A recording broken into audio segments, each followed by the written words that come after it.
Hi അസ്സലാമു അലൈക്കും.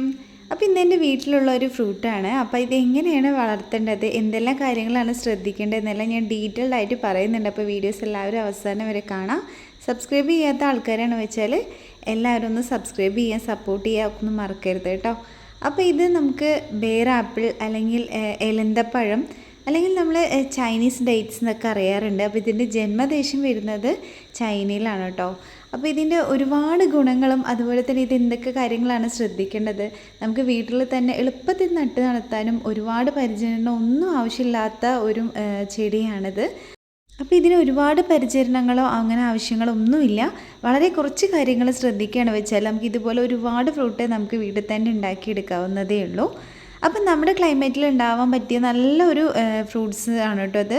അപ്പോൾ ഇത് നമ്മൾ പാവങ്ങളുടെ ആപ്പിൾ എന്നൊക്കെ അറിയപ്പെടാറുണ്ട്. കാരണം നമ്മുടെ ഈ കൊച്ചു കേരളത്തിൽ നമുക്ക് കൂടുതലായിട്ട് കിട്ടുന്ന ഒരിതാണ്.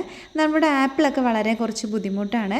അപ്പോൾ ഇതുപോലെയൊക്കെ വളർത്തുകയെന്ന് വെച്ചാൽ നമുക്ക് ആപ്പിളിൻ്റെ അതേ ടേസ്റ്റും അതുപോലെ ഒരുപാട് ബെനിഫിറ്റും ഗുണങ്ങളെല്ലാം ഉണ്ട് കേട്ടോ. അപ്പോൾ നല്ല അടിപൊളി ടേസ്റ്റും കൂടിയാണ്.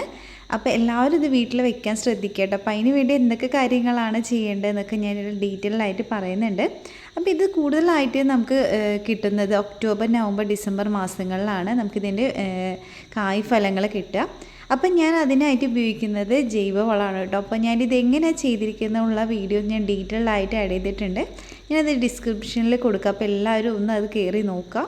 അപ്പോൾ ഇതിന് മാത്രമല്ല നമ്മളെല്ലാ ചെടികൾക്കും നമുക്ക് പച്ചക്കറികൾക്കും എല്ലാത്തിനും യൂസ് ചെയ്യാൻ പറ്റുന്ന നല്ലൊരു ജൈവവളമാണ് കേട്ടോ. അപ്പോൾ ഇത് വെച്ചിട്ട് ചെയ്യാവുന്ന ജൈവ സെറി ഇതാണ് ഞാൻ ഇതിലെപ്പോഴും ഒഴിച്ചു കൊടുക്കാറുള്ളത് കേട്ടോ.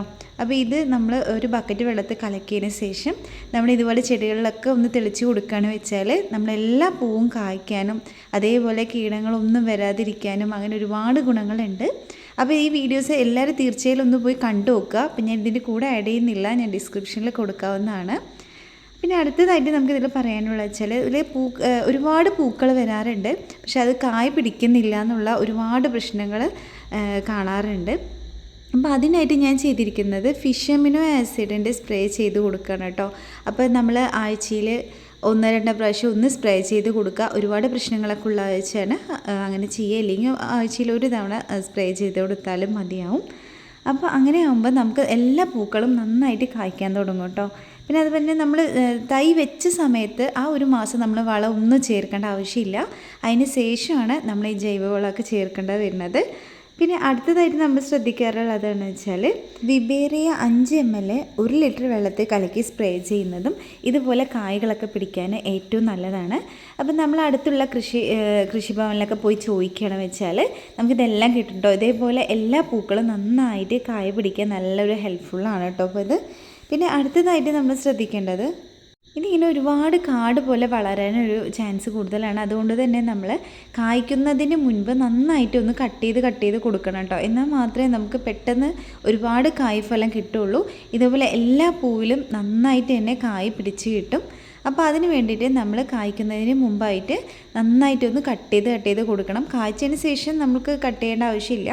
അപ്പോൾ ഇതേപോലെ നല്ല അടിപൊളി ടേസ്റ്റ് തന്നെയാണ് കേട്ടോ. അപ്പോൾ എല്ലാവരും ഇത് കഴിച്ചവരുണ്ടാവും, കഴിക്കാത്തവരുണ്ടാവും. പക്ഷേ എനിക്ക് ഏറ്റവും ഇഷ്ടപ്പെട്ട ഒരു ഫ്രൂട്ടാണ്. അപ്പോൾ എനിക്ക് ഒരുപാട് മധുരമുള്ളത് ഇഷ്ടമല്ല, പക്ഷെ നല്ല ആവശ്യത്തിനുള്ള മധുരം എല്ലാം ഉണ്ട്. നമുക്ക് ഇത് കഴിക്കുമ്പോൾ ഒരു ആപ്പിളിൻ്റെ ടേസ്റ്റൊക്കെയാണ് ഉണ്ടാവുക. അപ്പോൾ ഇത് നമ്മൾ പുറത്തുനിന്നൊക്കെ വാങ്ങിക്കുകയാണെന്ന് വെച്ചാൽ അത്യാവശ്യം നല്ല റേറ്റുള്ള ഒരു ഫ്രൂട്ട് തന്നെയാണ്. അത്രയ്ക്കും ഗുണമേന്മയുള്ളതും കൂടിയാണ് കേട്ടോ. അതുകൊണ്ട് തന്നെയാണ് നല്ലൊരു റേറ്റ് വരുന്നത്. അപ്പം നമ്മളിത് കൃഷിഭവനിലൊക്കെ പോയിട്ട് ഇതുപോലെ തൈ വെച്ച് വളർത്തുകയാണ് വെച്ചാൽ നമുക്ക് ഒരുപാട് ഫ്രൂട്ട്സ് നമുക്ക് ഇതിൽ നിന്ന് തന്നെ ഉണ്ടാക്കിയെടുക്കാവുന്നതാണ് കേട്ടോ. അപ്പോൾ എല്ലാവരും ഈ വീഡിയോയിൽ പറഞ്ഞ പോലെ തന്നെ കൃത്യമായിട്ട് വളങ്ങളും കാര്യങ്ങളൊക്കെ ചെയ്യാം. അപ്പോൾ ഇതിൽ മെയിനായിട്ട് ഞാൻ ചെയ്തിരിക്കുന്നത് ജൈവവളം, വീട്ടിൽ തന്നെ ഉണ്ടാക്കുന്ന ജൈവവളമാണ് ഇട്ട് കൊടുക്കുന്നത് കേട്ടോ. അപ്പോൾ അതിൽ നിന്ന് കിട്ടുന്ന വെള്ളം തന്നെയാണ് നമ്മൾ ജൈവ സെറി എന്ന് പറയുന്നത്. അപ്പോൾ അതിൻ്റെയൊക്കെ ഞാൻ വീഡിയോ ഡീറ്റെയിൽ ആയിട്ട് ചെയ്തിട്ടുണ്ട്. അപ്പോൾ അത് എന്തായാലും എല്ലാവരും ഡിസ്ക്രിപ്ഷനിൽ പോയി നോക്കുക. അപ്പോൾ അത് മാത്രം മതി നമുക്ക് വീട്ടിൽ ഇതേപോലെ നമുക്ക് വളർത്തിയെടുക്കാൻ കേട്ടോ. അപ്പോൾ അത്യാവശ്യം ചൂടുള്ള ഒരു പ്രദേശത്താണ് സാധാരണ നമുക്കിത് കണ്ടുവരുന്നത്. അപ്പോൾ ഇതുപോലെ നമുക്കിത് ഒരുപാട് പരിചരണമൊന്നും ആവശ്യമില്ല. ഇത് മുള്ളുള്ള ചെടി ആയതുകൊണ്ട് തന്നെ ഒരുപാട് പ്രശ്നങ്ങളൊന്നും വരാതെ നമുക്ക് വീട്ടിൽ തന്നെ നട്ട് വളർത്താൻ പറ്റിയ നല്ലൊരു ഫ്രൂട്ട്സാണ് കേട്ടോ ഇത്. അപ്പോൾ എല്ലാവരും ഇതുപോലെ ചെയ്ത് നോക്കുക. അപ്പോൾ എല്ലാവരും നാളെ തന്നെ പോയി ഈ തൈയൊക്കെ വാങ്ങിച്ച് വീട്ടിൽ വെച്ച് പിടിപ്പിക്കുക. അപ്പോൾ ഈ തൈ വയ്ക്കുമ്പോൾ നമുക്ക് അല്പം ചാണകപ്പൊടിയും അതേപോലെ തന്നെ വേപ്പിൻ പിണ്ണാക്കും പിന്നെ എല്ലുപൊടിയൊക്കെ ഇടുകയാണെന്ന് വെച്ചാൽ കുറച്ചുകൂടെ നന്നായിട്ട് തന്നെ നമുക്ക് ഈ ചെടി പെട്ടെന്ന് വളരാനും ഒക്കെ ഹെൽപ്ഫുള്ളാണ്. അപ്പോൾ ജൈവവളം വെച്ചിട്ട് ഞാൻ ഒരുപാട് ചെടികൾ വളർത്തിയിട്ടുണ്ട്. അപ്പോൾ അതിൻ്റെ ഡീറ്റെയിൽ ആയിട്ട് വീഡിയോ ഒക്കെ ഞാൻ ഇടുന്നുണ്ട്. അപ്പോൾ എല്ലാവരും ഒന്ന് സബ്സ്ക്രൈബ് ചെയ്ത് വെക്കുക. Okay, by.